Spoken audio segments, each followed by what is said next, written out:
people don't give a shit.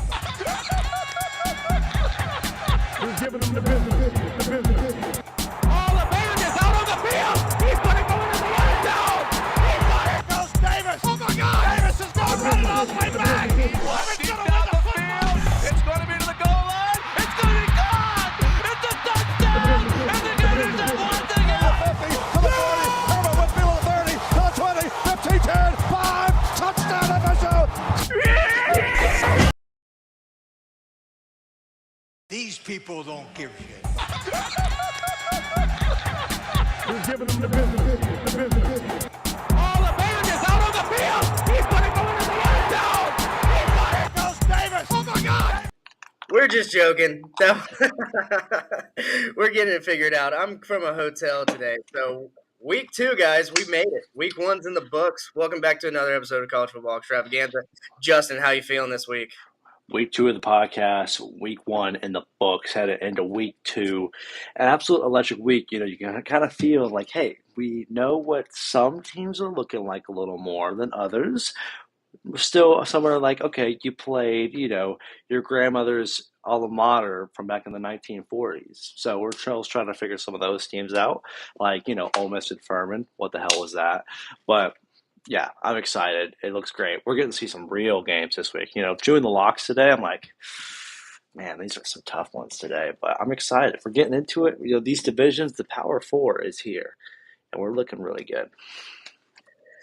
I think we're looking good. I have a pennant to tend to here because the shot game was Florida-Miami, and I said Florida was going to win last week. I said I was confident that I thought we'd be a better team, and we were not. You know, what's so funny, man, is so I hate to be this is a time I hate to be right because I am a Florida fan, but I still sit very loving towards the Gators. But I knew Miami was going to win this game. One, you live by the portal, you die by the portal. They've lived and just lived by it. There's no dying so far for Miami. But also, there's nothing that has shown in the past few years from Napier's playbook. I love Graham Mertz, but people kept picking Florida to win this game. And I truly didn't understand from where. I couldn't find it. I get like really when it came to most of the picks that I saw, it was because it's in the swamp. I'm like, I get it. Look, the swamp. It's an electric place. It's one of a kind. But that wasn't putting the Gators over here. I remember like Here's this one. game just ran. Yeah. There you go. I have another one. But that's fine. But I will say this: I'm excited because after this game, Sorry. towards the end of that game, we saw DJ Lagaway get put in the game, and I was like, put him in every game. I want him in every game. If we want to proceed as someone who is a part of the playoffs year by year, build that young talent when you don't have the young or the older superior talent, and like Graham Mertz, he's not that guy. He's not going to take us to the playoffs, so why not get DJ Lagaway, get him some reps, let him see some real deal teams because Florida has the number 1 schedule in the country when it comes to toughness. Let him play some ball, man. We're going to see him play this week. He's getting the start against Sanford, but you know what? We're going to see him play. He's a 5-star plus. Let's see how he rocks. Yeah, and no, you're exactly right. That the whole game, doom and gloom for the Gators, up until DJ Lagway was in.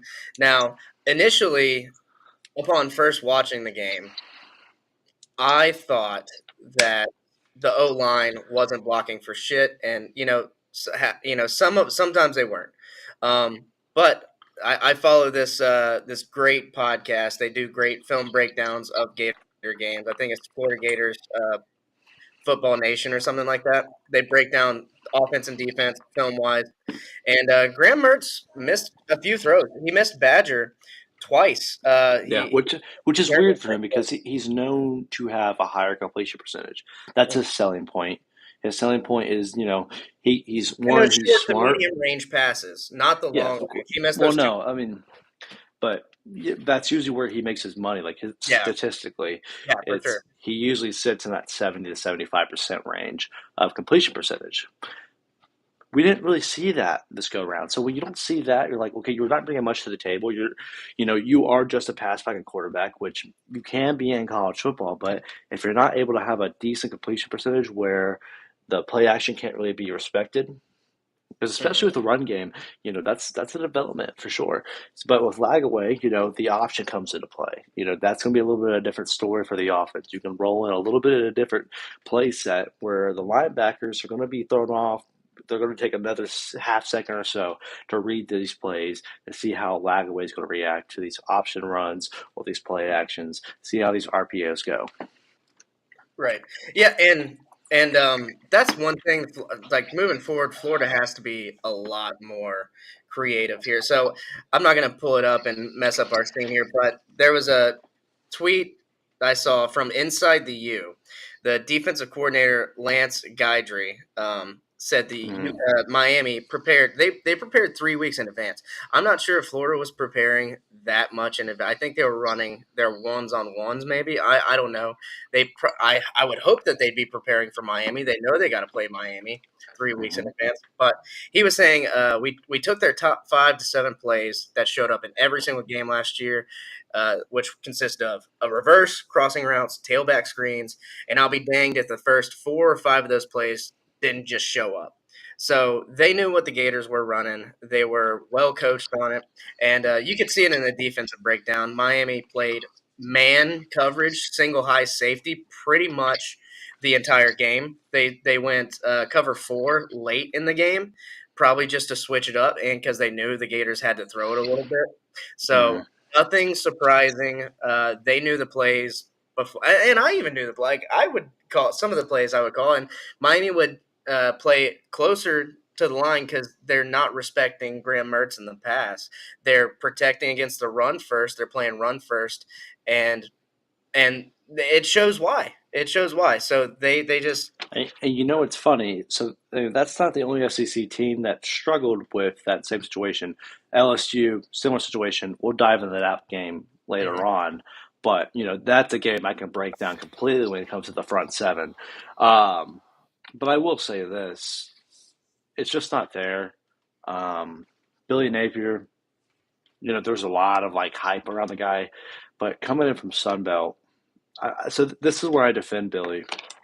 I'm not saying defend him like he should keep his job at Florida, but I defend him saying he was thrown into one of the hardest situations of college football.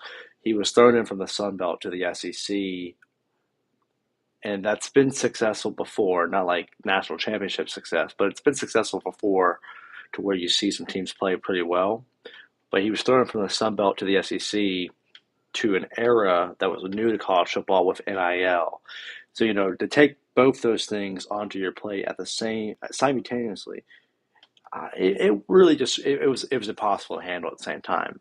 Now, the funny thing that I keep seeing throughout the reactions to this game, whether it be from fans or reporters, just in general, Dan Mullen. Have you seen the way Dan is hammering us? Dan is the troll guy of the week, man. I mean, he deserves it. Oh no, he absolutely. Dan, one guy he was there for 4 years. First 3 years goes to NY6 Bowls. The next year has an off year, loses to Vandy, Mizzou, Kentucky. That's pretty rough for the history of Florida, right? But is that warranted to let him go? Absolutely not. I never liked the Dan Mullen firing. I never agreed with it, but I'm with you. Dan Mullen is one of my favorite coaches of all time. When it comes to Florida's history, I'm pretty sure I can probably say Dan Mullen. I wouldn't say he's top 3, but he's definitely fighting for a top 5 spot in the Florida Gator history when it comes to coaches. And, of course, it goes Urban and Steve Spurrier. They're fighting for the 1 and 2. And there's some other guys in there that, I don't really know the history that well of the coaches. Ray Graves and Kerwin Bell probably up there.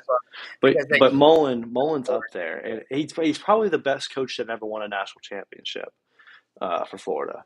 I'd And have yet to say. he did win a national championship, in 08 and in 06.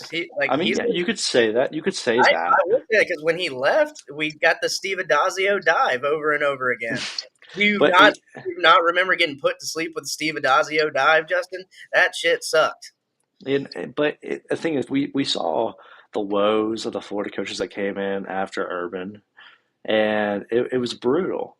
And Jim McElwain, one of the Dude, worst ones that we ever did. Like, honestly, I did love Jim, people are because saying it Jim, wasn't him with the the shark now. They're saying the it's hy- the hype was there. The hype was there with Jim. First 2 years, he leads us to the SEC championship. The next year, he gets fired. Same with Mullen, man. But you know what's crazy? Mullen's firing, man. They said, all right, NY6, NY6, NY6. Okay, we didn't make a bowl. We made a bowl game, but we didn't have our coach. The funny thing is he didn't have a Heisman finalist quarterback Mhm. that year that he did it for. That takes a lot of time. He didn't have a first round tight end, the next year. He didn't have a first round wide receiver or utility player in Kadarius Toney. So those things take a toll. I mean, And I, the I will I will it always was Anthony say, Richardson and Emory Jones. That was the frustrating part. It was like we knew Anthony Richardson was the guy. was he? Yes. Was he there yet? No, because we were trying to give Emory Jones a chance. And then AR came in, and we really didn't see a much better product when it came to the record, at least. We saw a better quarterback, but we didn't really see a much better record, which is, at the end of the day, that's all that matters. Now, Casey, you got a point there. If you can make the SEC championship with Austin Appleby, something's up. I don't Something. care about Austin Appleby. Marshall beat his ass in Huntington. I don't give a shit. Yeah, I don't. When he I played at Purdue, McElwain wasn't the guy. McElwain wasn't the guy, and but he was successful. I mean, guy went 10-2 in his first year. He beat LSU. I can't remember if it was at home or not, but I remember he beat LSU because they stopped Darius Geis at the goal line with less than a minute left. Huge game, loved the game, but I think he really didn't lose, any games. Like he went 10-2, then got blown up by Bama. And I remember we returned. We did strike first in one of the games because we returned a punt for a touchdown, and I think that was it after that. Antonio Callaway took it back. Yeah, the thing about McElwain and Mullen was it's just how the losses look like that. It started with Mullen in the 2020 season, COVID season, with the shoe throw. It started then when they lost to LSU, and LSU had like none of their starters on there, and we sat Kyle Pitts. We lost. No, it was more A&M. I mean, so the A&M game, people always talk about the shoe throw because it could have been avoided completely. So could the A&M game. If a fumble doesn't happen there from who I was think it the was running Damian back Pierce, there? It was or Pierce. it was either Pierce or Scarlett, right? No, it was Scarlett. It was Yeah, Scarlett. who rarely fumbled. They both. No, that was the weird part. Scarlett fumbled there in those last few minutes, and they get to drive down. It is Jimbo Fish's birthday that day, and they get the win at Kyle Field for the noon slot, and it How do you was. remember that's Jimbo Fisher's birthday? That's crazy. But well, Jimbo's known to win big games on the week of his birthday. I'm pretty sure he beat Bama 2 years ago on the week of his birthday. Never But schedule a Jimbo Fisher team on his birthday. That would be no, yeah. but that game could have been avoided as well when it came to a loss. But the LSU game, of course, there were still. I feel like the Texas A&M game could have been like we could have avoided that a little more, just protect the Yeah. ball. The LSU game there was heavy fog in the stadium, and we needed some field goals to be kicked from 45, 50 plus yards from both teams. So for K. Jort, great for him. Who's our Well, kicker? Eddie What? Pinheiro, I think, was the kicker. Eddie No, Pinheiro. It wasn't Pinero. It was he's Cincy's kicker. McPherson. McPherson. It was McPherson. Yeah, just Yeah. drafted him on my fantasy team. Well, I could talk about it all day. I think we could do a breakdown of where we could do a sad history of the decline of Florida football. But Could you imagine if Davis was here too? Dude, we would be talking about this for 30 minutes. for 30 minutes, yeah. I Go mean, ahead and move on. well, one, our long-winded boy in Davis but also, just another take that's being thrown in there. But yeah, no, And then Joey's going to be here. Joey's going to be here when we're doing this live in person. Joey's going to be talking shit, so we're going to. I'm getting worried. I've been getting worried about Joey, man.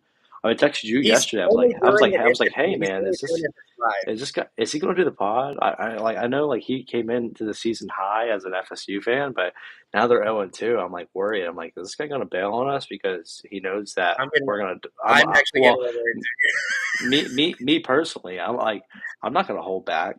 I'm not holding back a single thought when it comes to FSU. Mm-hmm. But yeah, no, one, excited to have Joey or Davis on the pod this year. But I hope they get into it soon. I know it's for FSU. That's been They need FSU fans need someone to talk to. I think that's they're hurting. They're hurting, and we'll get there. Okay, so let's talk about FSU next.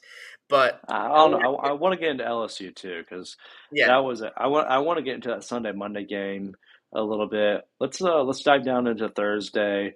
We saw a couple good games with Colorado and then Minnesota and North Carolina. Yeah, those were. I need to get your take on this because while we're talking about the Gators and Billy Napier, before we leave that, the press conference after was awful. He's being reamed all over social media for it. He can't open a water bottle. Here's a view of that. I'm gonna try and full screen this and play it. This is just ridiculous right here. How confident you were in this team going into the season. Just how disappointing and surprising was this performance? Yeah, it's embarrassing to be quite honest with you. Yep.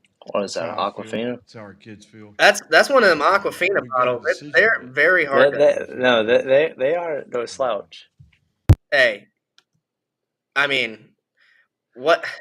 Those Aquafinas are no slouch, man. Dude, if I'm struggling with opening up a water bottle after that loss, it's over. That water bottle's getting thrown into the fucking stands.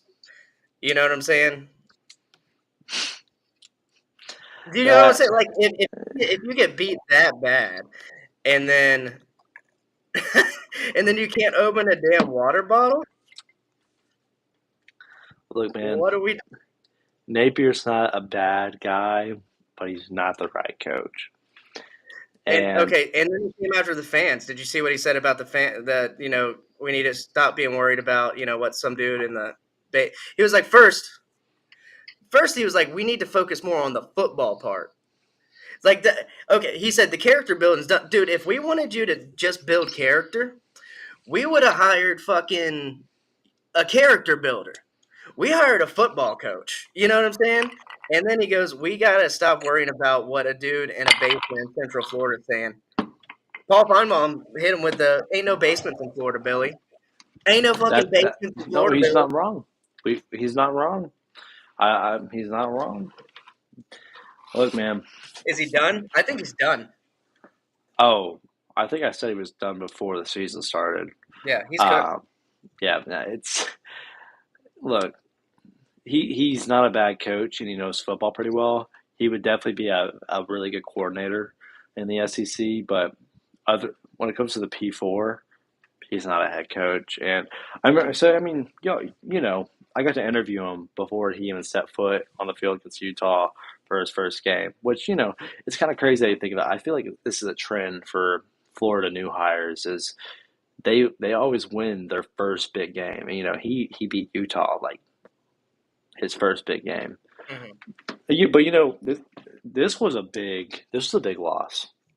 Florida was 34-0 over the last 34 years for home opener wins. Season opener, yeah. That's a big hit. Like this is probably the biggest loss that Florida's had when it comes to their history since losing to Kentucky whenever they were I think it was 29-0 or 30-0. One of the other. It was like 30. Yeah, it was like 31, yeah. Something like that. Yeah, but streaks matter. The streaks matter in Florida history, man.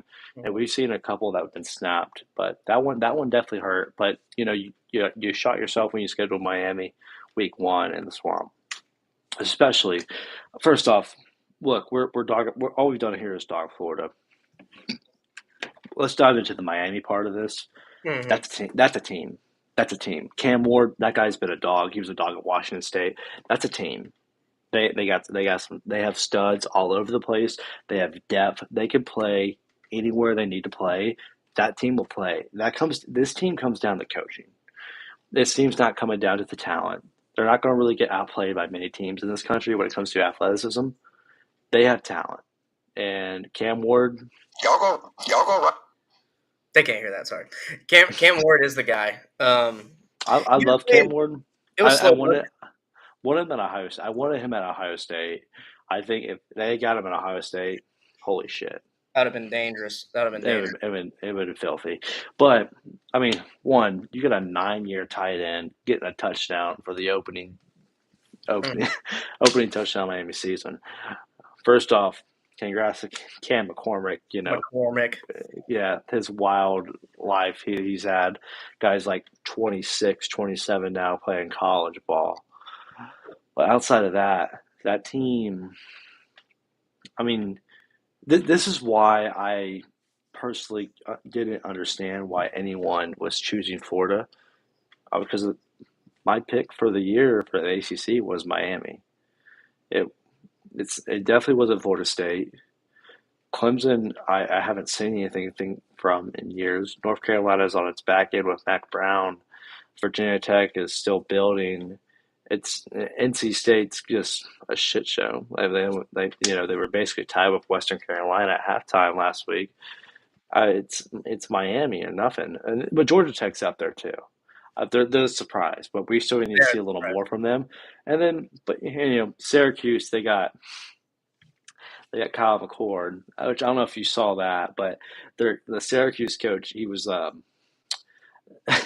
he said in the post game, he said, I sent a bottle of champagne to Ryan Day for allowing us to get Kyle McCord. I was like, okay, bro, settle down. One, you played Ohio University. Two, you beat them 38-22. That's a MAC team. You beat 38-22 on a Power 4. I wouldn't be sending that bottle of champagne, and if it was, it'd be about a $7 bottle that they use at the bottomless champagne for the restaurant. Yeah, do we not remember Kyle McCord last year? Yeah, I remember it was no production. Kyle McCord. He's the reason why Ohio State didn't make playoffs. I think Michigan's the reason why Ohio State didn't make the playoffs, but that's a different story. Yeah, I mean that's just true. Whatever. Anyway, all right.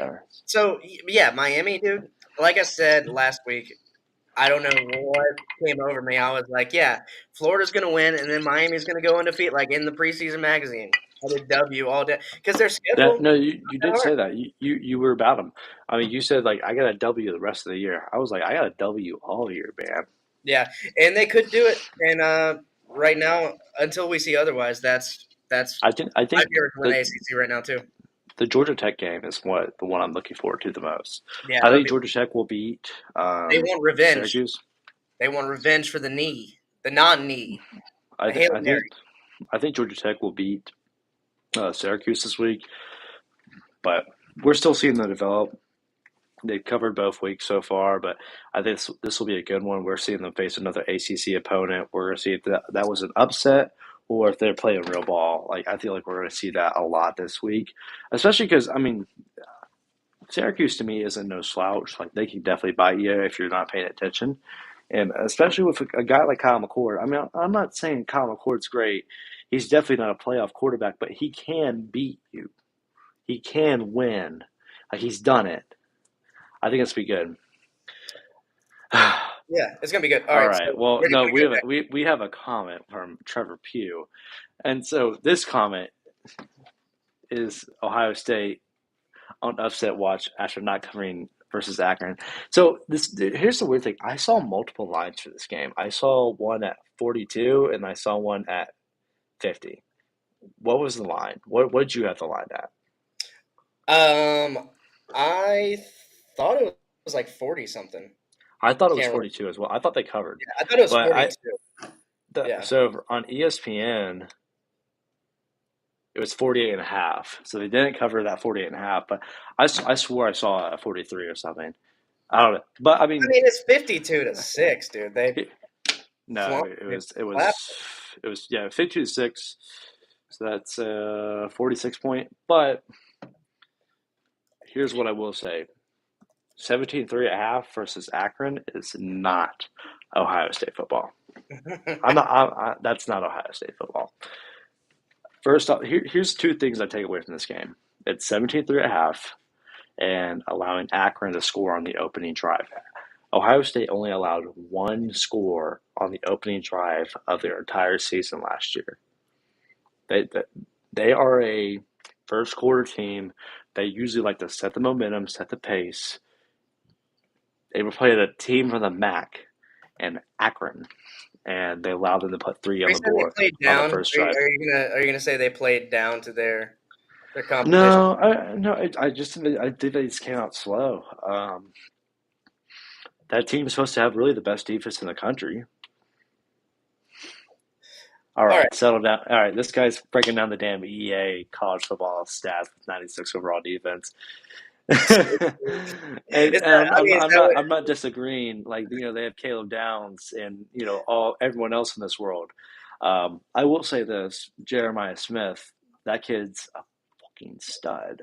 Yeah. Like that kid's good, man. That kid, he's special. And Speaking of I which, love. he came out on Twitter talking shit about Florida. He said he definitely made the right decision going to Ohio State, throwing shade on Florida. So and Florida State or wherever, because he was 5-star guy, 5-star guy. All right, we're gonna have. Caleb. I'm sorry, these comments are too funny for my guys. Caleb Downs confirmed bust. So coming from an Alabama fan, that's a wild statement because I know Casey. I know you were in shambles whenever he transferred. Yeah, big time loss there. I mean, y'all lost a good bit of transfers when Saban left, but looks like y'all are good. Alabama still. We'll talk about Alabama later. I want to talk about Georgia and Clemson first, and we'll bring it to that. I'm going to try and get this going, get some highlights over here.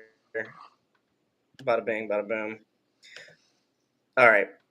So Georgia, they're back.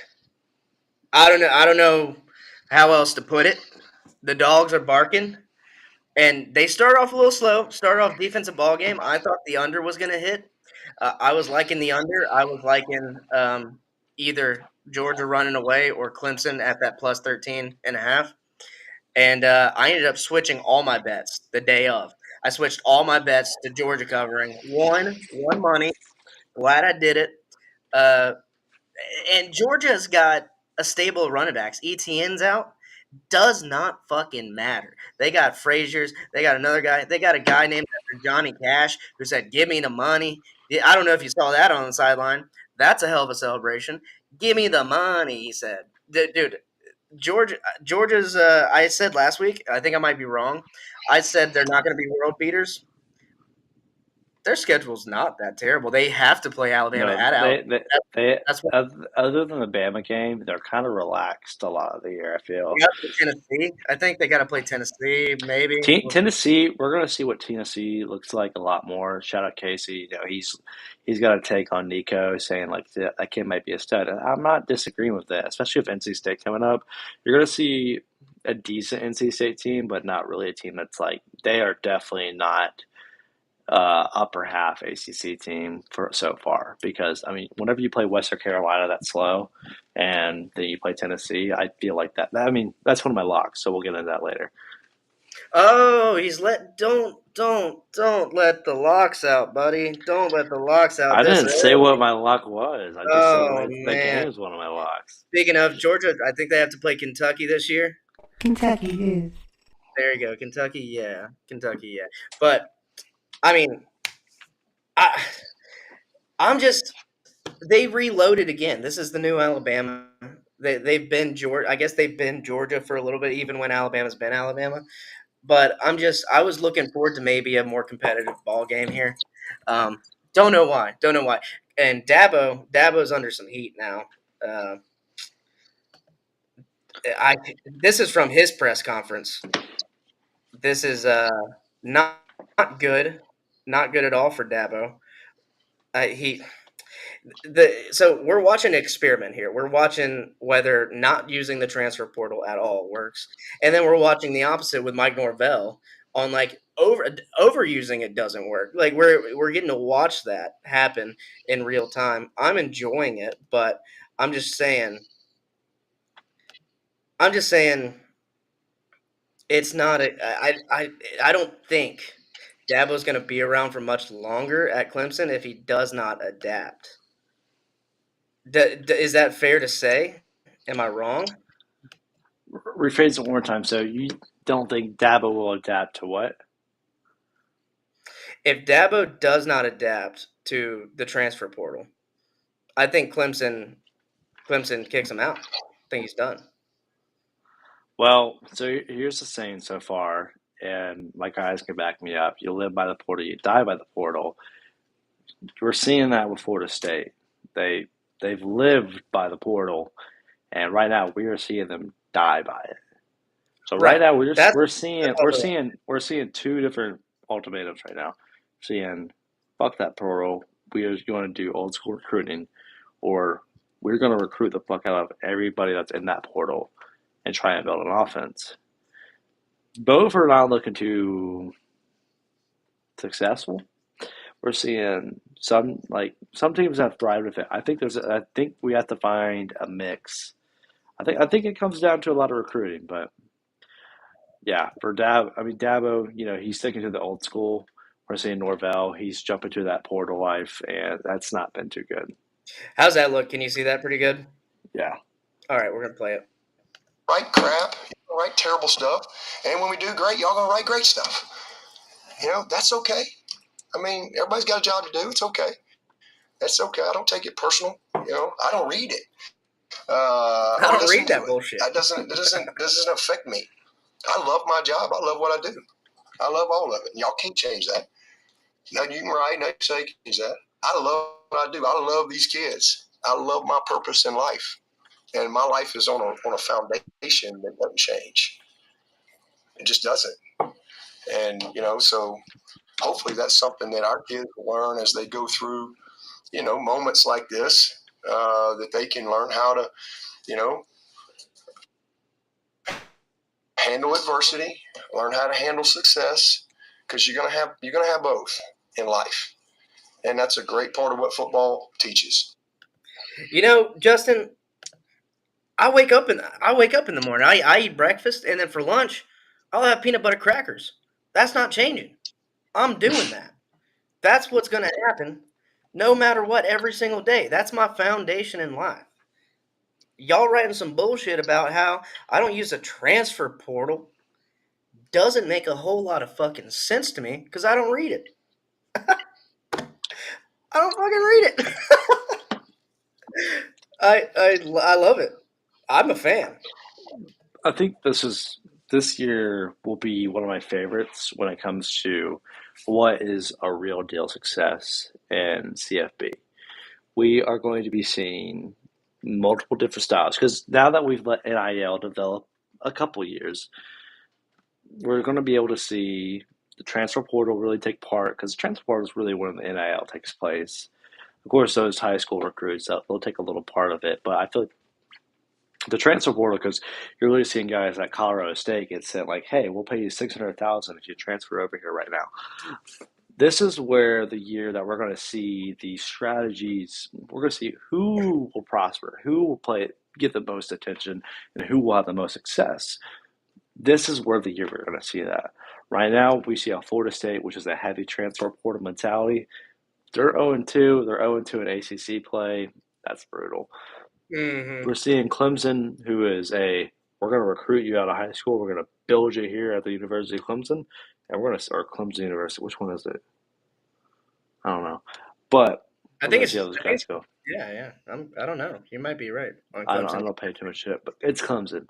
But at the end of the day, we're going to see how that builds you. Yeah. And we're up hipping. We're probably at the 30-minute mark or above right now. So we're going to try lightning through some things. We're going to cover. We're at 37. 37 I exactly. know we're at 37. We didn't start till like 3 minutes in, but I guess that's right. Yeah. yeah. So you I'll touched on go all night. I'll go all night. yeah.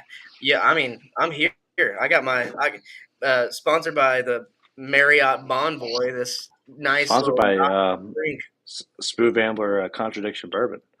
That's That's good shit nice. right there. That's nice. Yeah. So why don't you get us some bourbons for the Swamp Cast and the college football extravaganza? I'll find some startups for us, and Yeah. we'll rip them. Yeah, we'll have to market that. But yeah, so we touched on Florida State. Obviously, we're a Florida-based podcast. Contrary to popular belief, we're actually a Marshall podcast, but that's neither here nor there. Florida State, like the description says, 0-2 at the end of week 1. That fucking sucks. I don't care who you are. If you start your season out like that, you might. I don't. There's a lot of things. It was funny that the top 10 team had an 0-2 record going into the first midseason ranking drop. Yeah. So Georgia Tech, I'm willing to give week 0. Like, okay, it's week 0. They had less time to prepare. Georgia Tech might be better than we thought. They ran it down your throat, out physicaled you, out coached you, and now we got Boston College on a Monday night. So two standalone games. Two standalone games where the whole college football world is watching Florida State, and they just get embarrassed. No.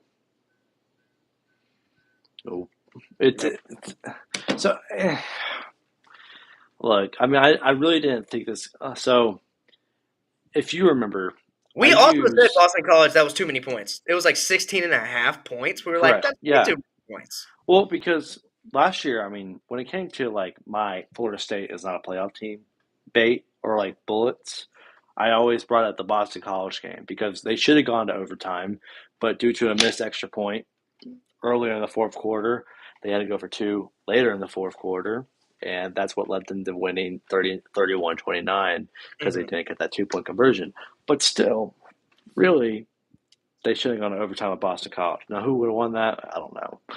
But still, you were playing Boston College super, super, super close, and that wasn't a good look. And I was like, Boston College has a stud at quarterback, and they have a new coach in Bob, and it's going to be really like now Bob, he's starting off his Boston College era with a top 10 win or a top 10 win.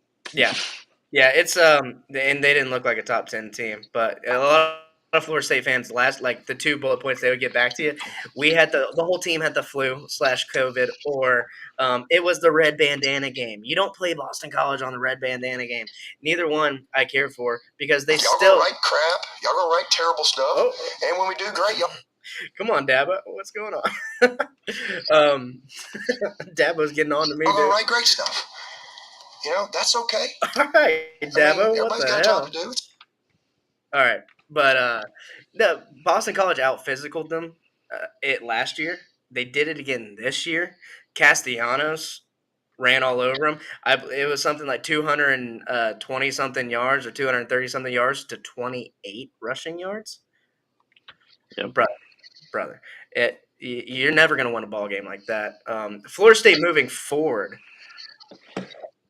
Well, I don't. It's not going to be a good season for Florida or Florida State. Miami fans are like living in heaven right now. They're like, we're the king. They're the king of Florida. But I will say this: one, So, if you were to guess, I don't know if I sent this to you, so I don't know. But if you were to guess, who is leading in passing yards after 2 games, Shedeur Sanders or DJ? I would say Shadur, I guess. You would say Shedeur, but actually DJ is the one leading in passing yards. Which that's a really bad look for Shedeur, and 2, super surprising to hear that just come from DJ. Yeah, but DJ is actually leading in passing yards. So I know he's played 2 games, and most quarterbacks played 1. But whenever Shedeur is supposed to be a top 10 pick, you're like, why would DJ, who's going to be selling insurance in a few years from now, be leading the nation in passing yards? Because we haven't really seen many deep balls from the guy, and we definitely haven't seen a wealthy pass offense from Florida State. So how that happens, I don't know. But we're going to see Boston College walk into Doak on a Monday night. It's basically syllabus week. How the hell do y'all get beat by basically 3 scores because Boston College was nailing it on your fucking 4-yard line? Mm-hmm. How the hell do you let that happen?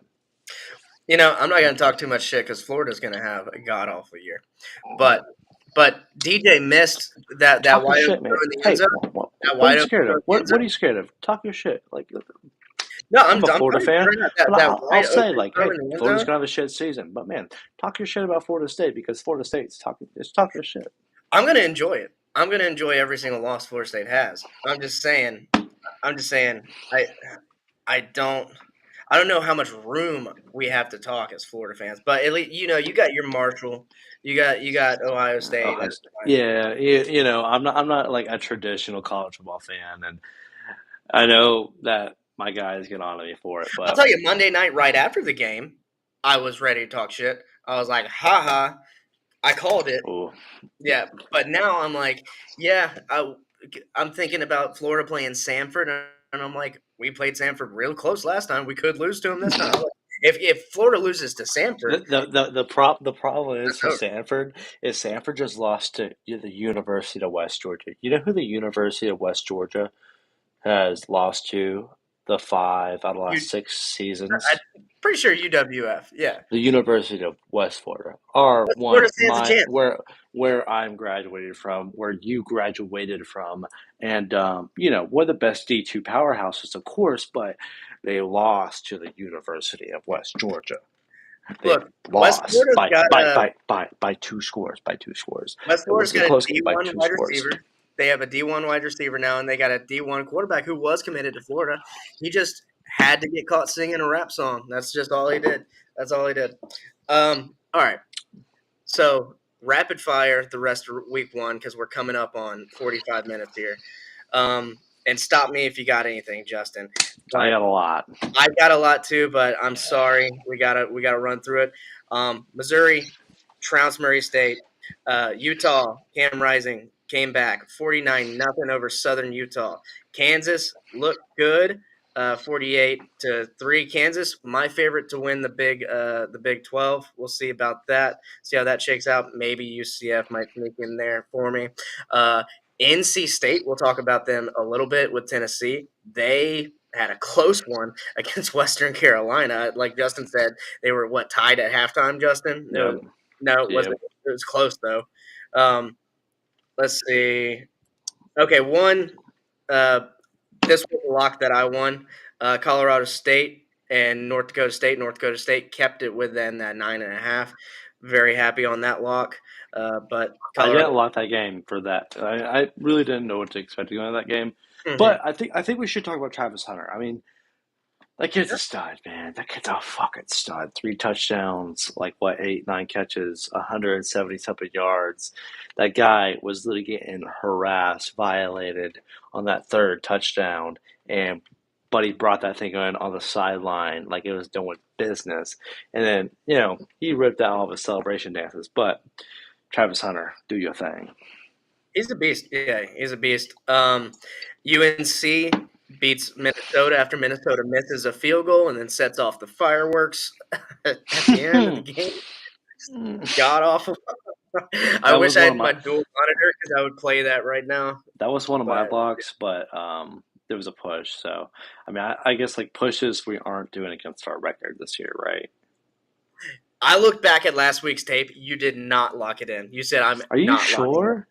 I'm 100%. I would listen to it 2 times. I listened to it twice. Double check for accuracy. All right. We talked about Ohio State. Oregon was the surprise there. I'm not sure if that's going to be indicative of the rest of the season, but they played Idaho 24-14. Maybe some concern there. Idaho, the team that got booted from the NCAA college football game. Yeah. They were in 2014. They said 2025, you're out of there. They took the dome with them, though. I really liked playing. It was that Kiddie Stadium. It's a cool dome. But Yeah. outside of that, the Vandals, not much else happening. No. All right. Texas covers that 32.5 points against Colorado State. That was one of my locks. Missed it. Alabama covered. Mississippi, Ole Miss, the Rebels, and Lane Kiffin. All the Florida fans are like, Lane Kiffin, come to Florida. They're like, put up 76 points in the swamp. They beat Furman 76 to nothing. Notre Dame and Texas A&M, probably one of the top tier games of week one. Notre That Dame was wins. one of my Covers. locks. That was Yeah, one of one of my my locks. locks right there. Yeah. All right. So speaking of Tennessee does good, and then let's see. La la la la la. Mississippi State put up 56 points, which I was impressed with for the first year for them for under their new head coach. So that's all good and dandy. Yeah. So and then LSU. Oh, we didn't talk about LSU and That's the only other game I really want to get into. I mean, the three games that I really want to dive into were Florida State, and then LSU. So if Trevor's still here, cover your ears. But don't do it. Don't do it. This is year 5 in a row that we've seen LSU lose opening week. It's brutal. It's brutal. Before I get into LSU's part of this, I need to someone who I never gave my respect to over the past years. I need to give my respect to one guy, and that's Lincoln Riley. The guy's he's one of the best offensive minds in college football, and everyone always says you don't have a fucking defense. Guy went in there and he held LSU to 20. I'll say this: I tip my cap to you, Lincoln Riley, because no one's talking about it because of BK and LSU and all and whatnot. You have a defense. You have a competitive football team. Cheers to you, sir. You played some fucking football on Monday, and I'll give that to you. So, yeah. Yeah, dude. I think we I had the over. Well, I had LSU -4. First of all, missed that lock. Same. Speaking of locks, we'll bring those up now. But and more than the -4, I should have locked in the over because that's what I was feeling because I was not confident in either's defense, and I was wrong. USC was physical at the line of scrimmage. They were way better tackling, wrapping up, making contact. They were swarming to the football on run plays and on short passing downs. The thing is, I'll say this about LSU. They had one play. They had that fade route into the corner of the end zone. That was probably, from what I watched, that was the only play that I saw where they attacked through the air past the sticks. Mm-hmm. That was a problem.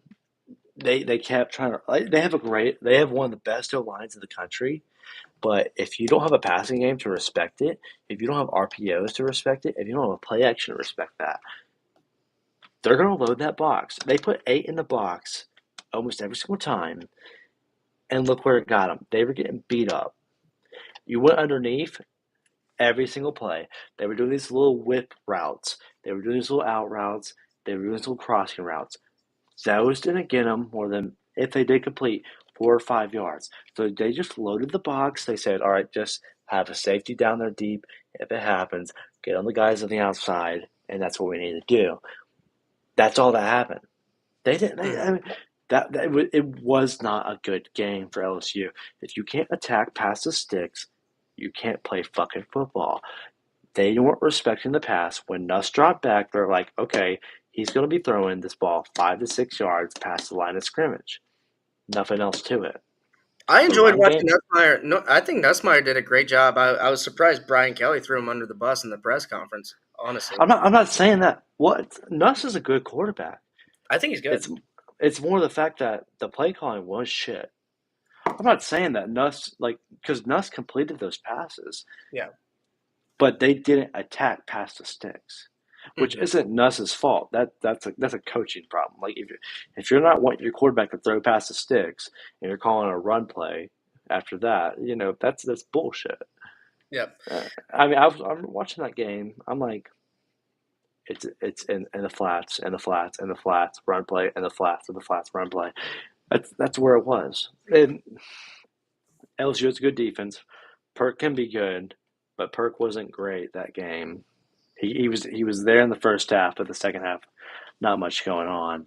And yeah, just I mean, honestly, just not what you would expect. No, but what a surprise! I mean, both teams have at least like an a resemblance of a defense this year. You know, Both of them do, which is crazy because we know Lincoln Riley to be the most offensive mind in college football ever since he was at Oklahoma. And then LSU, if they had even half a defense last year, they would have been a playoff team. so But they fixed it. I love the pageantry, like a great uniform game. Like the LSU uniform's always classic. Same with USC's. It was two schools we don't get to see play that often, so that's really cool. Unfortunate LSU, their third straight opening season loss in a big game, though. I mean, fifth fifth. straight. They haven't not won an opening season game since Joe Burrow was at Texas in 2019 because they lost to Mississippi State after that. They lost to UCLA, back to FSU, and now USC. That's pretty wild. That's pretty wild. Fifth straight. That's but they always seem to bounce back somehow. Somehow they end up having a good season. I think Brian Kelly will do like last year. They'll get it together, and we'll see LSU have a decent year. I mean, they have to be. Yeah. I mean, the Ole Miss game is the one that I've circled all year long. I'm going to it, but it's like you got to win that game, or your season don't mean jack shit. Yeah, you're going to be going to Also, it. also, You're I gonna don't be know on if a special assignment. but also, have you seen the shit Lane Kiffin be posting? I mean, one, Lane Kiffin, he's the master troll when it comes to Power Four coaches on Twitter, but also like he's trolling like Brian Kelly and everyone else. So I don't know if you saw the Coca-Cola thing with Lane Kiffin, right? Last week Yeah. We played that. we played it, and then Brian Kelly goes and loses against USC. Lane Kiffin posts the picture of him slamming his fist on the table. Brings up Coca-Cola again. God bless America. My thing is I love Lane Kiffin trolling. He's one of my favorite coaches now. But like Brian Kelly, do you remember when he came to LSU and he was like, "You are all my family, my family." Now, where's his accent now, dude? That it's gone. We're talking about the same things. Ugh. It's gone. There's no Southern accent. He's like Kamala Harris. I hate it. Just switching up the code, dude. I don't like it. I don't like it very much. But any final thoughts on LSU USC? No, it's. I really thought LSU would have got this done, but the thing is, people keep pointing fingers at Brian Kelly. I am more, and they keep pointing fingers at Brian Kelly. I'm more focused on LSU, more they are focused on Lincoln Riley has a defense. Mm-hmm. How will that affect college football? I think people need to adjust to that, and I hope that reigns true, because if Lincoln Riley had the defense that he had Monday, the past 2 years of Caleb Williams, that team's in the playoffs. Yeah, a 14 playoff. And Miller Moss, like their quarterback play, it's taking a step Miller's back. good. Miller's good.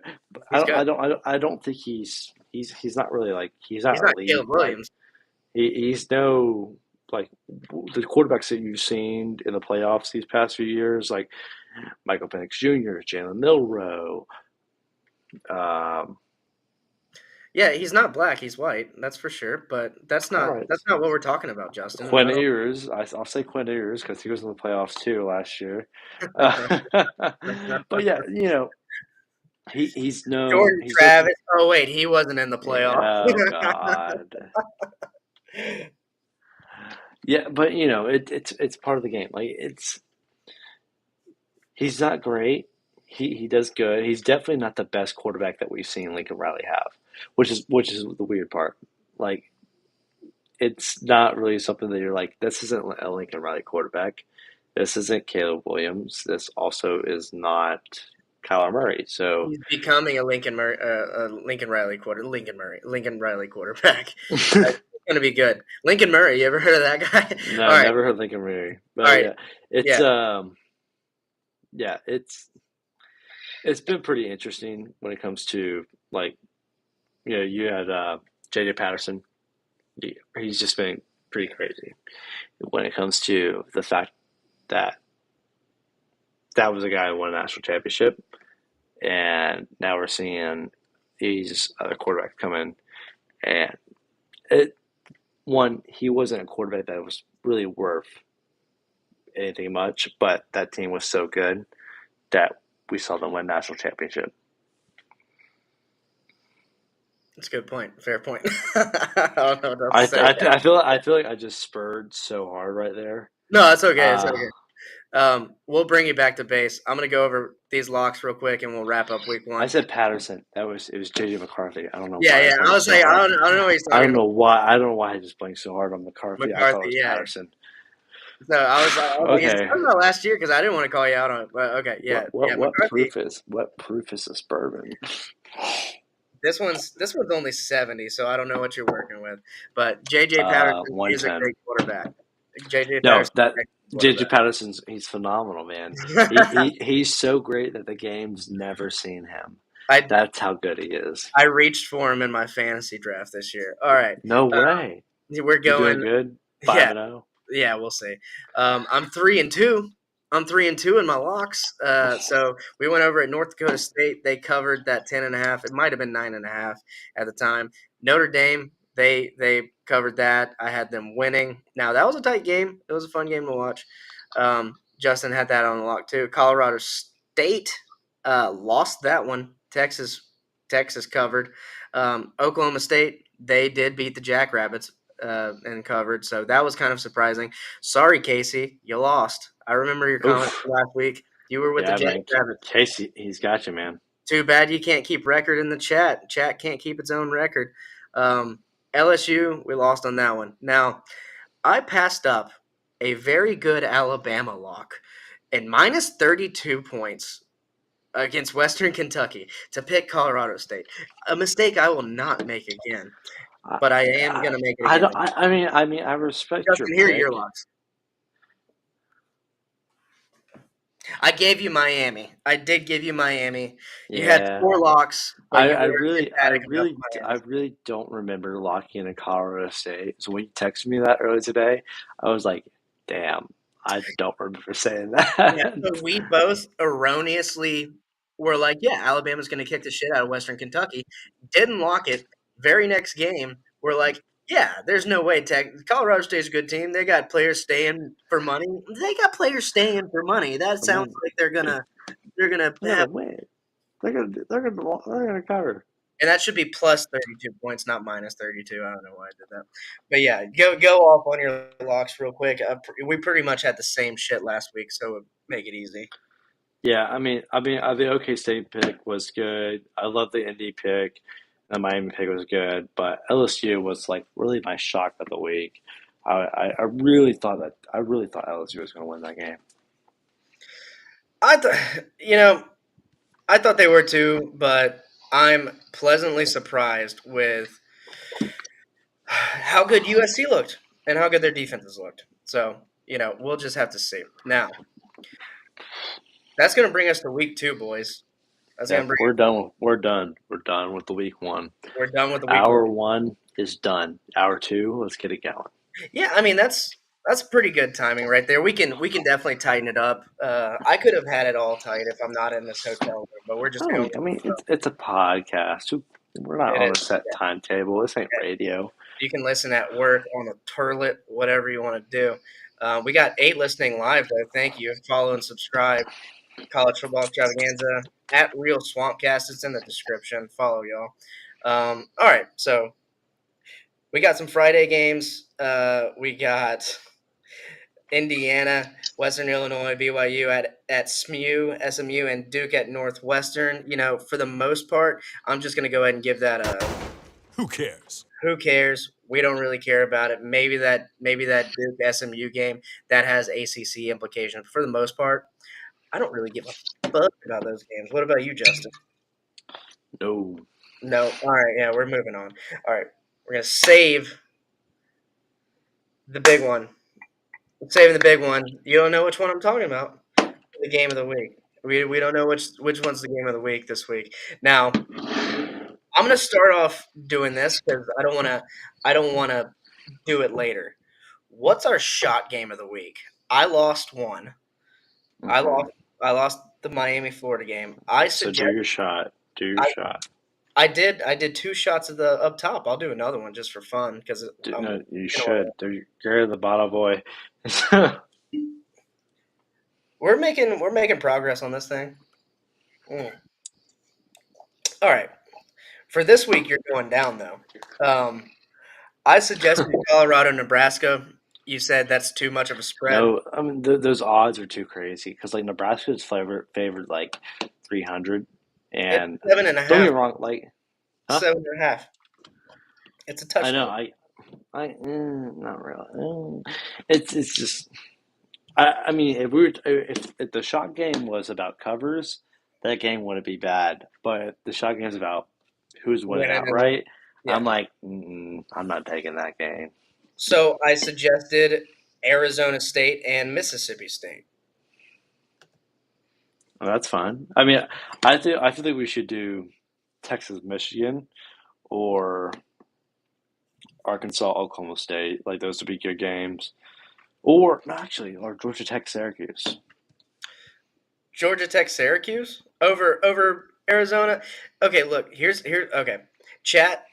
Chat, you chime in here. What do you think should be the shot game of the week? Do you think it should be Arizona State, Mississippi State, or Syracuse and Georgia Tech? Because either way, I'm cool with that. We'll wait on the chat there. I'm cool with either or. I think I would rather have something to look. Let's see what time. What time? Yeah, 10:30 p.m. Don't you want something to look forward to at 10:30 p.m.? Late at night, the Sun Devils and the Bulldogs, dude. Come on. We're talking like West Coast. Okay, but who are you picking? Arizona State, Mississippi State. Who would you pick?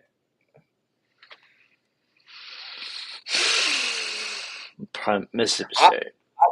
I'll go Arizona State. I wanted to go Arizona State anyway, so there's that. With Georgia Tech, Syracuse, I want to go Georgia Tech. Same. Yeah. Yeah. Okay. So that might solve that, and then the other game. Yeah, I'm probably. I don't want to spoil the. That's a big game. I don't want to spoil that game. That's you know we're talking about. We're gonna steal some signals.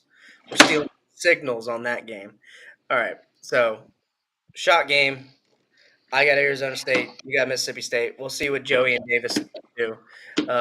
Davis, by the way, we didn't mention this last week. If you've been following the podcast for a while, Davis is not going to be with us this year because he's having a baby. He's having a baby in like 2 weeks. He's having a baby very, very soon. Which I'm very excited to be an uncle to baby Brooks because I saw the nursery about 2 weeks ago, and if you know me, you know that Davis has been a part of I wouldn't be in broadcast without Davis, essentially, because Davis discovered me as an intern when I was 17. So when it comes to sports and broadcast, like Davis, I wouldn't be here without Davis. So I'm very excited for his birth of his first child. Which is crazy because you're a prodigy, and Davis has a good radio voice, but he's terrible at stats and predicting like who's going to win and stuff. But so it's just really funny. All right, you mentioned so Penn State plays Bowling Green. Who cares? Penn State's gonna win that game. I don't really care about it. Penn State. What about the Penn State West Virginia game? I really did expect more from that. I thought that would be better. Yeah. Penn State handled them defensively. Okay. So I hate to go back to week one because I know we've moved on from it, but Virginia Tech, Vanderbilt. One, shout out Yeah. Vandy. Yeah, yeah. Pavlo, like that Pavlo kid, kid's a baller. But to beat Virginia Tech like that, damn. I mean, they almost let him come back. The They game went did. to overtime. But I mean, it was a great. No, it was a great game. But that Pavlos kid, like, oh, he's stud. He's stud. Yeah, I mean, there's a reason why people are playing with Vandy on College Football 25. I play with Georgia Tech. You play with Georgia Tech. Do you run the triple op? Do you take it back to the Bobby Dodd days? You take it. Nah, I usually I'm pretty basic. I run like slip screens and like just crossing routes. Oh yeah, you run fucking I do like plays. so here's how I play my college football 25. If I get the ball in the first half to start the game, I just basically use all the half, just milk the clock because I can milk clock for 6 minutes, right? And then when it comes to if I'm kicking off, I onside kick that shit. You're dirty. I'm an You're asshole. You're dirty. I'm an asshole. Yeah, and we're gonna be playing soon, so we'll see what happens. All right, so Penn State probably. Let's just really quick, just take a look at this Bowling Green game. Probably gonna cover. I don't. Well, it's 35 points. I'm not gonna say probably gonna cover. I'm staying away from that just because it seems like what Penn State wants to do is a defensive run it down your mouth, control the clock football game, and so they'll probably end up doing that, just like with West Virginia, if I had to Yeah. guess. Yeah. But first big game here, 12 noon. It's an old Southwestern Conference rivalry. Arkansas plays Oklahoma State. Oklahoma State, very impressive week 1 win against the Jackrabbits, if you ask me. Like, very impressive. Yeah, that's one of those games where it's like you're not playing someone who's established, but you're playing someone who is like respected because they're not an FBS team, but they're very respected throughout the FBS. They're no slouch and they can play ball. So that was a good game for them, and they covered. And then it was one of my locks, but I thought it was good. I think this game will be more for what's Arkansas about. Are they really worth it? Are they really that good? Yeah, That's what it's about. I think Bobby Green, not Bobby Green. What's his name? The quarterback, Taylor Green, with Bobby Petrino at Arkansas might be. But dude, they put up 70 points. I don't care if it was Arkansas, Pine Bluff, or whoever the fuck it was, but they looked like they had an offense. They looked explosive. So I was like, yeah, this could be the shot game of the week. Yeah, I think I would still go with Oklahoma State, just because I think if they can control the game on the ground, it's Oklahoma State's ball game. It's at home. It's in Stillwater. Mike Gundy, mullet looking good. I don't know. I think I'm still going with Oklahoma State, but I'm not going to lock it in. Oklahoma State's favorite -7.5. What are you thinking? Well, it's one of my locks, so I'm gonna go Oklahoma State. Locking in. You're locking in Oklahoma State. All right. Oh yeah. It's locked in. I am too adapted to the idea of Ollie Gordon until I'm proven wrong that Olive Gordon is not good. Then yeah, I'm gonna take him. I love the second hour when you can feel like you already know the drinks are flowing. I can tell in your voice the drinks have been flowing in. We got 11 people in here watching live. Thank you guys. Follow and subscribe. So you got Oklahoma State. I got Oklahoma State there. Not a shot game of the week, but it's going to be a close. I wouldn't be surprised if you see a close game here with Bobby Petrino and Taylor Green, looking like a real combo for Arkansas. Unlike my SEC football team, fuck me. Kansas State Tulane. Any thoughts on Kansas State Tulane here? No, this game's weird to me. I don't like it. Super weird, dude. I was looking at it too. I don't like it. I'm like, at home, like it. Tulane's at home, but they're dogs, plus 9 points. What? Yeah, it's like, well, no, I saw plus 10. I don't know what you're saying. I'm looking But on I I'm looking on ESPN. Until Hard Rock sponsors us, I'm not going to give the Hard Rock credit. well, I guess that line must change. 'Cause I swore it was plus 10 earlier on ESPN, but it's like you're no slouch, so I'm not going to take you to cover.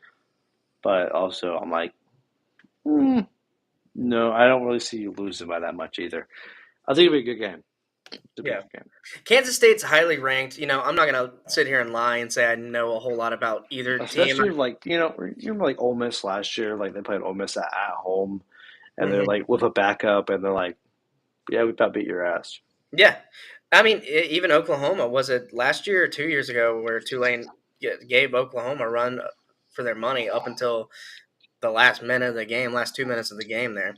I mean, that 2 years ago they beat USC Yeah. in the Cotton Bowl. Yeah. So And that coach now at Houston, which was also one of my locks. Like, I think it was no, I was gonna lock him in, but I didn't. But I picked him in like a parlay that I had. Absolutely terrible decision. I'm not picking Houston ever again. I'm actually picking against them to win my money back this week. So we'll see. exactly. Yeah, we'll see about that. But Tulane, too many question marks with me, still with the new head coach. And Kansas State, like I like Kansas over Kansas State this year. Kansas State's ranked ahead of them still, so I need to watch them more closely and see what's going on before I lock them up. But here we're getting to your game. You want to do the shot of the week on here? We can do 2 shot games if you want. I'm down for it. We both said Talk to me. yeah. So Georgia Tech going to the Carrier Dome. Syracuse dogs at home plus 2.5. I'm taking G Tech. I'm going Georgia Tech too. So we can't do the shot there. No, we can't do a shot there. I mean, unless they just lose, then we're just like, all right, well, fuck ourselves. Yeah. But I'm not. I mean, here's how I am. Until I see Georgia Tech struggle, I'm not gonna not ride Georgia Tech. Like, one, I love Jamal Haynes, and two, I love Haynes King. Those two, a solid backfield. Eric Singleton, great little wide receiver in the slot. He's just great. By the way, what game did you just lock earlier? You just locked it. You locked in one game. Oklahoma State. Oklahoma State. I don't think that was on your. Shit, was it not? I don't think it was on there, but we'll change. So yeah. No, it's okay. No, actually, no. I'm looking at my locks. Do you want me to pull up your locks? No, scratch my locks. Just scratch that last lock. I'll let you have the Oklahoma State lock, and I'll keep my locks. Because I was between that one and ECU, so just Are you keeping ECU and scratching Oklahoma State, or are you going Oklahoma State? Scratch Oklahoma State. I'm gonna keep ECU because I want to have some diversity. It's a little small school action. All right, yeah, that's good. Okay, all right. Just making sure because I just caught that and I was like, all right, hold on. All right, so moving on. I'm not seeing anything else in the noon window that's really exciting. Georgia plays Tennessee Tech at 2:00. That's going to be an absolute pantsing. Tennessee Tech's about to whip them. Shout out Tennessee. What are you saying? Why were you? No, man, this Ruben Ambler contradiction bourbon, man, it does you so right that you can't comprehend. All right, Notre Dame, after coming off that Texas A&M win, they played Northern Illinois at home on Peacock. Northern Illinois, they got waxed pretty good by Purdue, right? Yeah, so let's see. So what? Hudson Carr? Maybe last year. They their first game they won 54-15 against Western Illinois. Oh, Purdue? No, Northern Illinois. No, sorry. Purdue played Indiana State. There you go. Which we should mention that game because Hudson Carr set a single game FBS record for a completion percentage.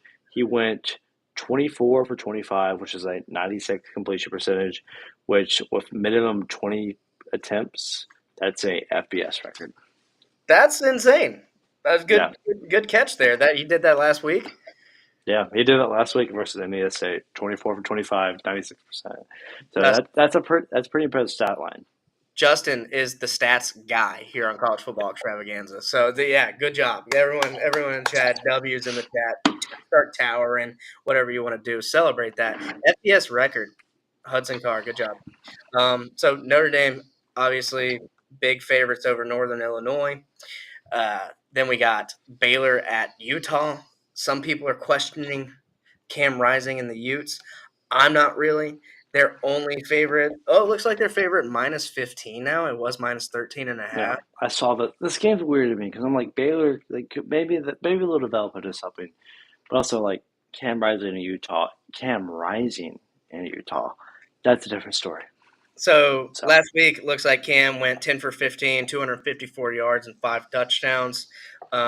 On the opposite side, you got Finn, who went for 14 for 22, 192 yards, 2 touchdowns, 2 interceptions. You can bet that Utah defense is going to be ready for Baylor at home. I'm going Utah big. I'm not locking them in though. We're chilling. We're chilling. yeah, I'm going Utah big as well, but it's just a weird game for me. Yeah. So battle for the Cyhawk Trophy. Week 2, one of my favorite rivalries because it comes early in the year. They're going to Iowa. Iowa is favorite -3. Iowa State won, did not look pretty. Iowa also won, did not look fucking pretty. So, I, you know, I'm going Iowa here because it seems Mm-hmm. to me that Iowa has State's number. They got their number even when Iowa State is doing good. And they got Cade McNamara. Cade McNamara, they were just playing Illinois State, but he threw for 251 yards and 3 touchdowns. So a resemblance of an offense that Iowa has not had for years. Do we see it? Do we not? I hope we No, do. I hope we I mean do. the new and improved Iowa offense is ugly. Look, it's going to be ugly. It's not going to be it's not going to be the best offense, but if they can put up like 20 to 30 points a game, you're talking leaps and bounds better. I mean, it was 40-0, so their defense is still doing what Iowa defense does. If they can get the offense going, we'll see. We'll see what happens. I But agree. yeah, I agree. And they could cause chaos in the Big Ten if they had any kind of offense. That would be nice. All No, right. like literally, like it's crazy that you think about it. Like if you even had just half a quarterback, half a backfield, you would compete every year. Yeah. And somehow they just don't understand. I don't get it. I don't get it. But it is what it is. As they say, it is what it is. But I mean, if we watch this game and Iowa does have somewhat of an offense, I'm gonna get hard. I'm gonna get rock fucking hard. I don't I don't know how else to describe it to you guys. Sorry, we probably lost a couple listeners there. Whatever. All right, so California goes to Auburn. That was a home and home. Auburn went to California in a defensive ball game. Won that last year. I don't got a lock there. I don't know if you want to cover it too much. Other than that, South Carolina at Kentucky. Kentucky, obviously, when we talk about Kentucky, we always play this. Kentucky is. That's just how it happens on this podcast. I don't really care too much for either of these games. I think Kentucky gets the win over South Carolina. I think Auburn gets the win over California. I agree. I agree. All right, moving on. Not seeing too many other crazy games. Ole Miss probably going to trounce Middle Tennessee. And I gotta see. I think this might be a lock. Yep. Okay. So I'm locking in Ole Miss minus 41.5 to cover against Middle Tennessee. Explain. It's a lot of points, but they scored 72 points last week. So It's Furman. mhm. So go ahead, explain. I like Ole Miss. I like Lane Mm-hmm. Kiffin. I think if he gets a lead, he's not gonna stop. They're not gonna stop throwing the football. They're gonna keep scoring. They're gonna stop them on defense. And yeah, I think 42. I think it's gonna. Okay, I'm gonna. So here you go. Should I check it? Should I check this? Should I do it? Here you go. Yeah, do it. 50, 56. Yeah, 56-10. 56-10 to cover 46 points. There you go. Put that in your cup and drink it. All right. I know you didn't have them. Okay, you did have this, and I'll let you recover a little bit. But All right, Marshall, I'm ready.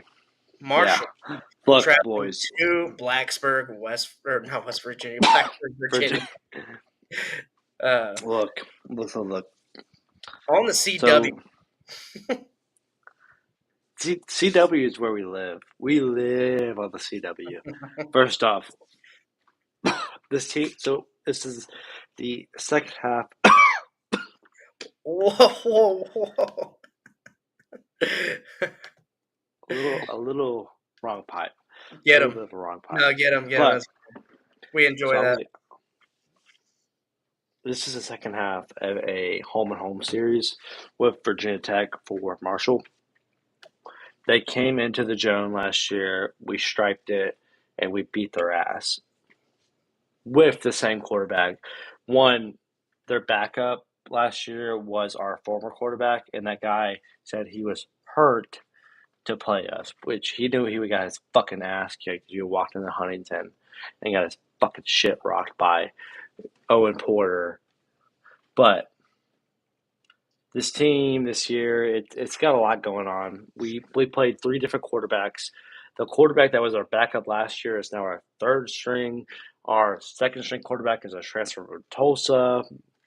There's a lot going on. I don't know what is really what's right and what's wrong. When it comes to Byron Baxton, I love him. I think he's gonna be good. He's from Tulsa. But Kyron Jones against Vanderbilt last week. He looked decent. He looked decent. He looked decent, but he got hurt at the end of it. He's going to play this week. If Kyron Jones is immobile and not able to play, that's a whole different ball game.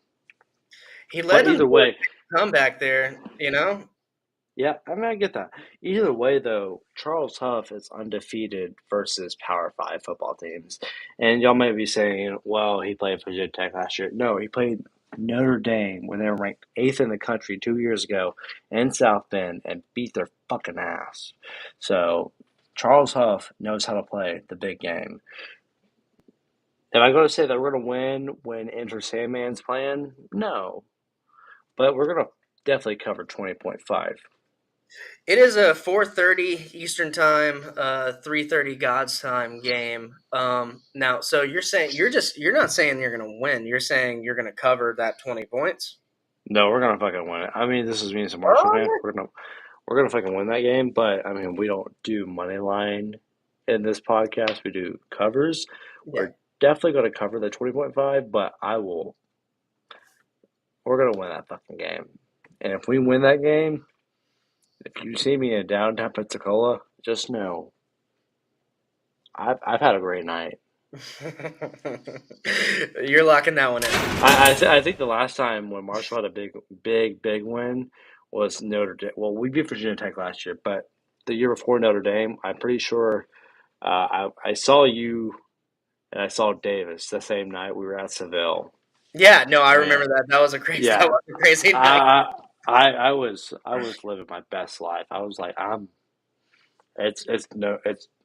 getting hammered. Like, we just beat the number 8 team in the country in their fucking stadium. It was the coach's first year, Marcus Freeman. I'm like, we're fucking going ham. Fuck all of y'all. We just beat y'all's ass.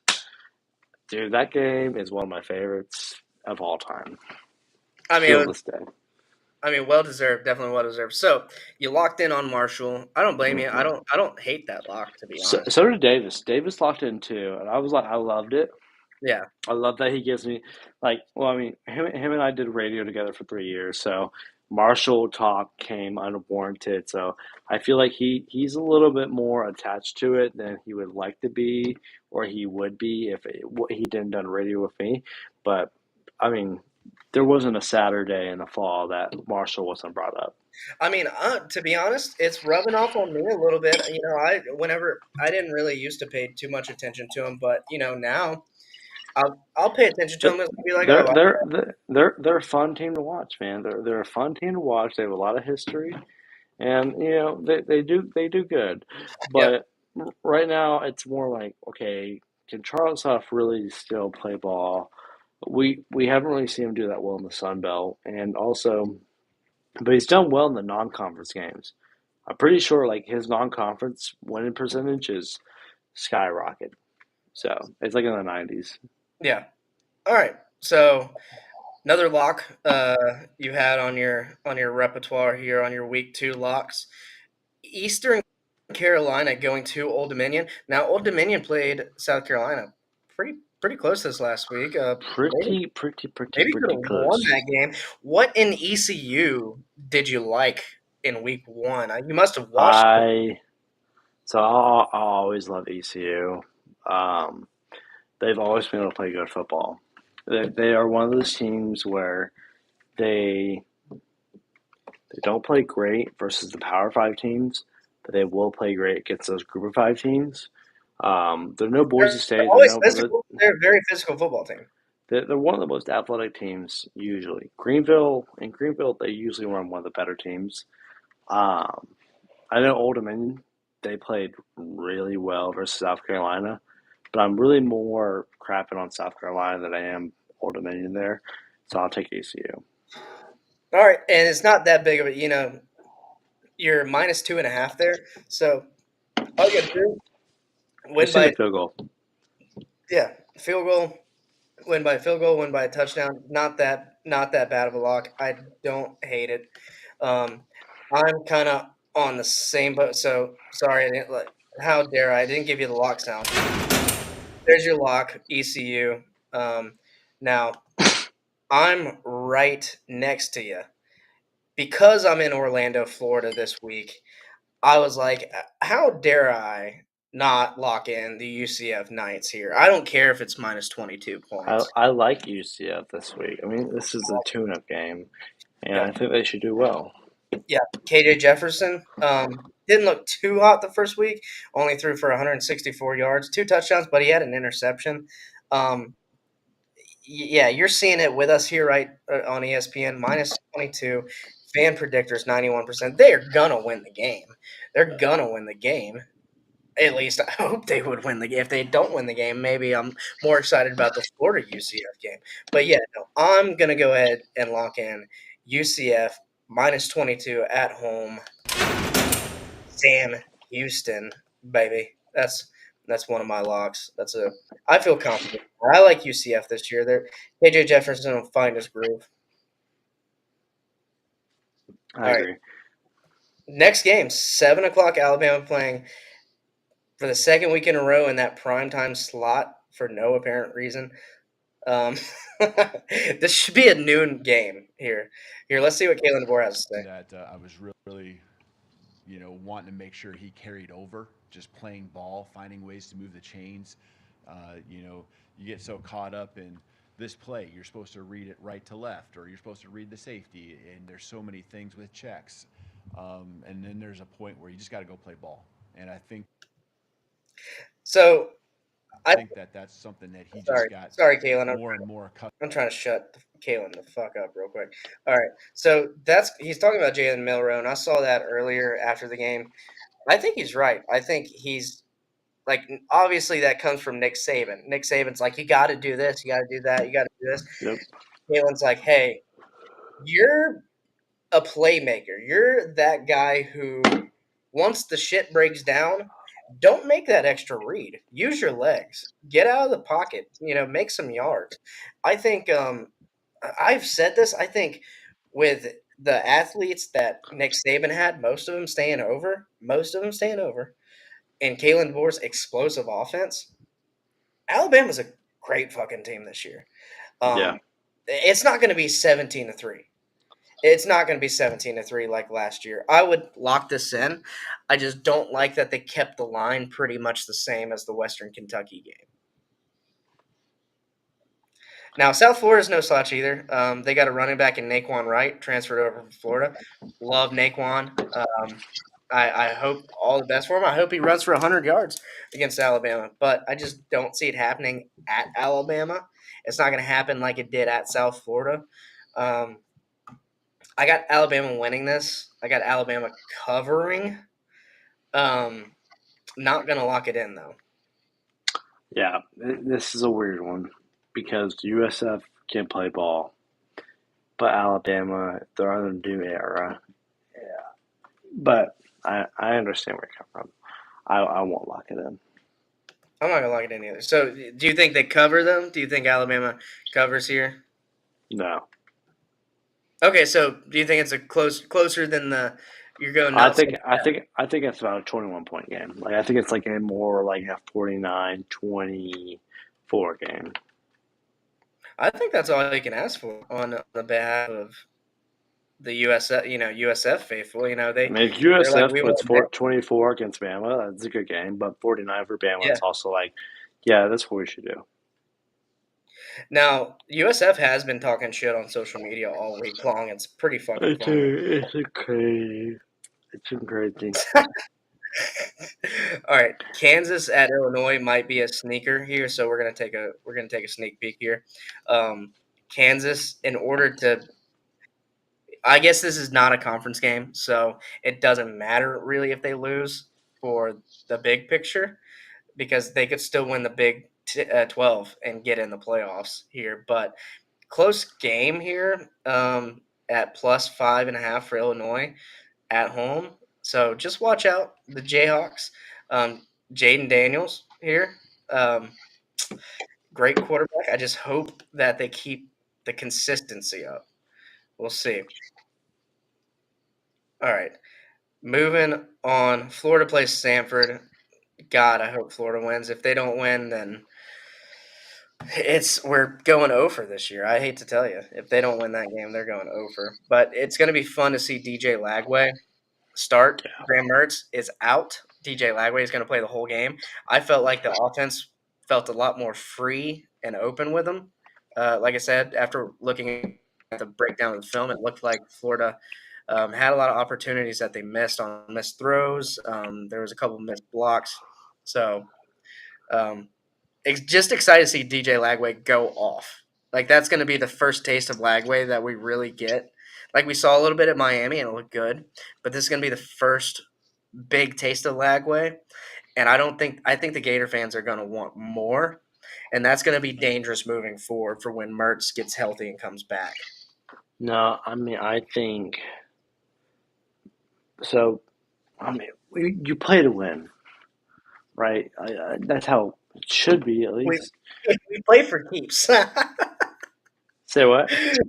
So we play for keeps. Yeah. So if Mertz, like he's good, but he's not going to deliver the highest product, right?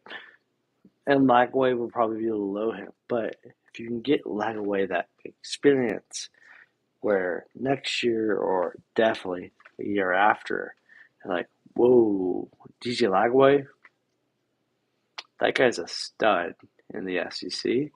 That means a lot. No, yeah, it does mean a lot. And I think you're right. I think you do get Mertz back in there, but Mertz has to look a lot more comfortable in the pocket. He's got to make some of those throws that he wasn't making. All right, so next game we both got locks on because it's a top 25 matchup. Tennessee at NC State. Tennessee looked real good. NC State looked real bad. Grayson McCall not looking like Grayson McCall at quarterback. NC State underdogs at home +8 points. I'm going Tennessee. I had them I had them -7.5. You got it. I'm going Tennessee. I think for Nico, this game will be a big game. I think this is a game that he prospers. And this is a game that he shows, like, hey, I'm a real deal talent. This is a game that we see the orange and white of Knoxville be like, we're here to play ball. I think it's Hey, a good Justin, game. how do you say Nico's last name? How do you say that last name right there, buddy? I legitimately don't know. You got to give it a little try though. You got to give it the old college try here. I am Laveva. I'm gonna say it's, I'm a La, I'm a Lavelle. I think you got it right. I'm a Lavelle. I that's what you could do. From What do you even do with that? Hey, hold up. I am Maybe Laveva. we can get some. Maybe we can get some I'm pointers. Lava. I'm Maybe Lava. we're gonna get some pointers here. Let's talk about Nico and what it's like being in that backfield. But he just said Nico too. No one's saying his last name. Hold With up. him because so much is expected. Come on, And we got a Paul. preview on Saturday morning. Paul was like, let's talk about Nico and how good he's Looks doing. like me that in backfield. Chattanooga. Yeah, Right. I mean he takes command of the field really well. You're using He's a pronouns. great leader. I mean he's an awesome guy off the field. Like it's just really easy to work with and learn great things that come from him. And as long Doesn't it?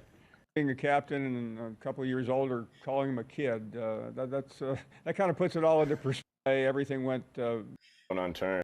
Okay, so pretty sure that Paul Feinbaum is just going to rock with Nico all season. So if Paul Feinbaum can rock with Nico, we don't have to pronounce his last name on this podcast. That's for damn sure.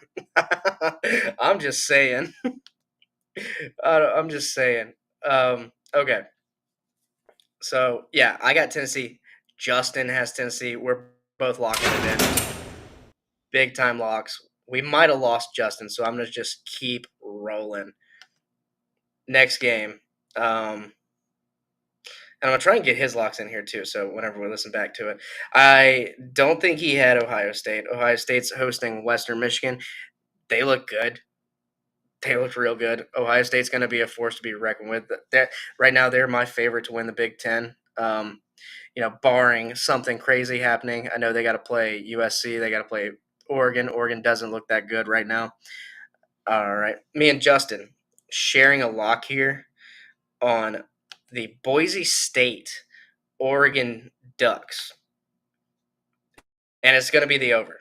Me and Justin both locking in the over on Boise State Oregon because I saw both defenses. I don't know what Justin has to say about this, but both defenses looked not that great. Not that great. I think Oregon's going to put up some points. I think Boise's going to put up some points. Over under at 61.5. Give me that. I think both teams are going to put up over 30 points. So give me that. I don't know who's going to win. I don't know who's going to win based on week one. One of my locks. That's one of my locks. So lock me in the over at 61. One, for the fact of the matter is Boise State doesn't have a defense because they allowed 45 to motherfucking Georgia Southern to Oregon. They beat Idaho by 24-14. So they can clearly not play great ball. Well, at least we know. This is the week, this week, and then the week after, next week, are the weeks that we find out, like, hey, can Oregon really play up to where we're putting them, which is a tier 1 team, or can they not? So this game, I'm like, okay, over 61, yes, because Boise State has an offense. They are also one of those teams where it's like the group of fives, like we put in the playoffs. They're one of those teams, for sure. So I think over 61, that's a great lock. I think so too. I saw that lock on yours, and I'm not gonna lie, I stole it because I was looking around, and I was like, yeah, that's for sure. That's for sure what I'm thinking too. So, like to me, I could have found other locks on the board, but I was like, to me, Boise State and Oregon, it brings back like nostalgia and childhood for me. Like I remember 2000. You remember like 2007 when Oregon started to be really good, and Boise State beat Oklahoma like right before the Gators were that game. What's the real? You remember like Garrett Blunt? Like he punched one of the Oregon players. Yeah, dude, and that was like a couple years later. Yeah, LeGarrette Blunt just decked one of the Boise State players in the face. Yeah, no, I remember that. I remember that. Yeah, and that's part of. I think it might be kind of a rivalry, honestly. But it's like one of those not like lower tier. It's not a rivalry at all. But to me, it kind of is because it's like when these two teams get together, it's a good uniform game. The pageantry, Boise State's always kind of the little kid there, and so they're walking into Oregon. So all right, one more, and then we'll get to the game of the week. Looks like USC is just playing Utah State. We'll just say hopefully USC after beating LSU wins that game.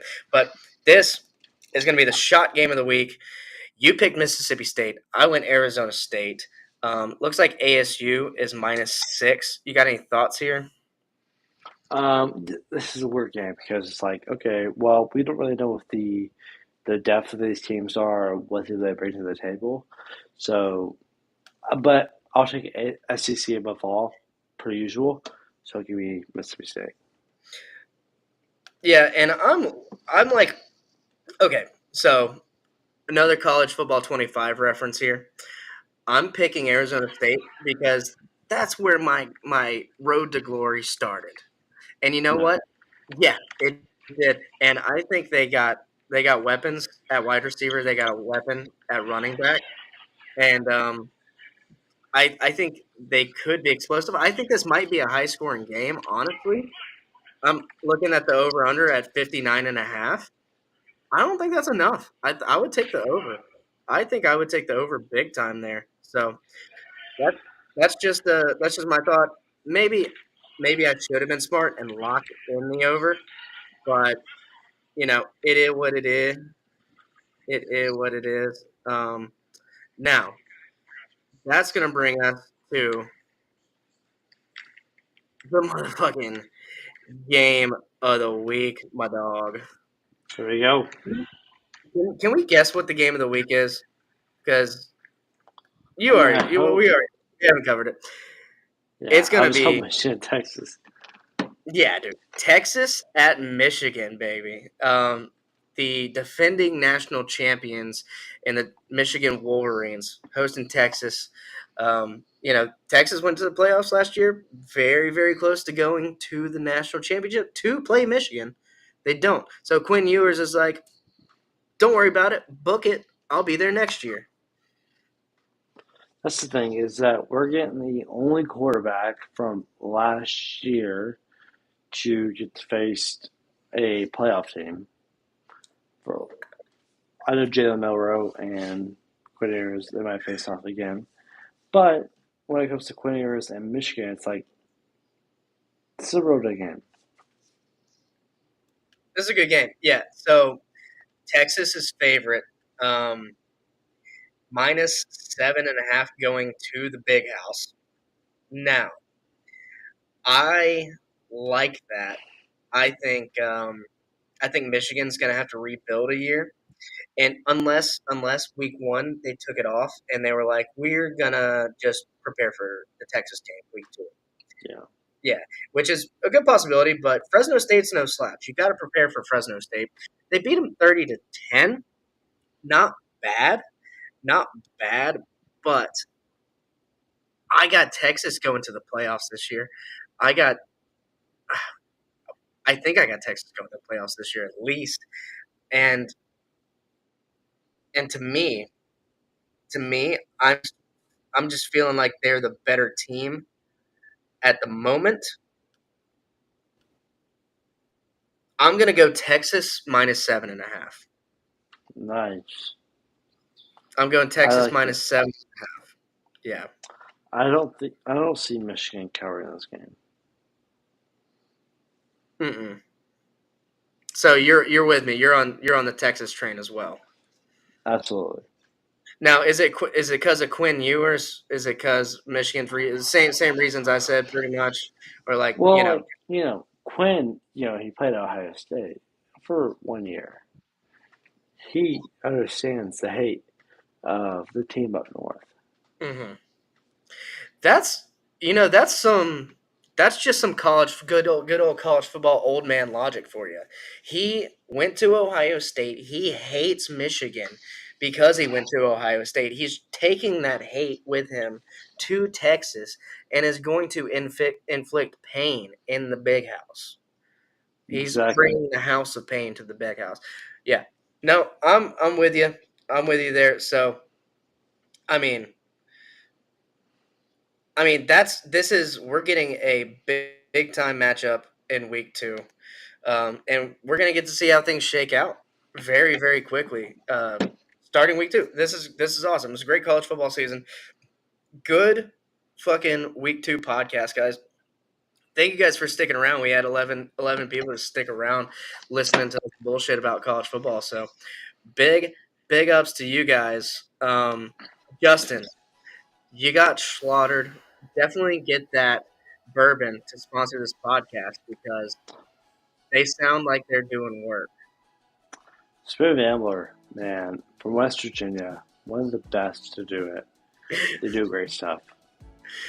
Oh, it's from West Virginia. No wonder why they're so good. It's just mad. It injected right into your bloodstream. Love it. All right, follow us at College Football Extravaganza at Real Swampcast, and you got me right there. If you like stand up comedy, where's it at? Right there, Justin. You can listen to him. You're still doing radio, right? Absolutely. Yeah, so you can listen to him on the radio if you're in the Pensacola area. If not, you can listen to him online through iHeartRadio app or whatever. Plug that shit, Justin. That's cool. Hey, listen to the radio, East Pensacola, but also like UWF football. Love to do it. It's fun stuff. We're gonna have to tailgate a UWF game for sure and do a podcast or something. Yeah, tomorrow's first game of the season. It's gonna rain a lot, which sucks. That does suck. That's bad for equipment. Yep. Bingo. Yep. All right, but thank you guys. Like and subscribe, follow the podcast, and we'll see you next week.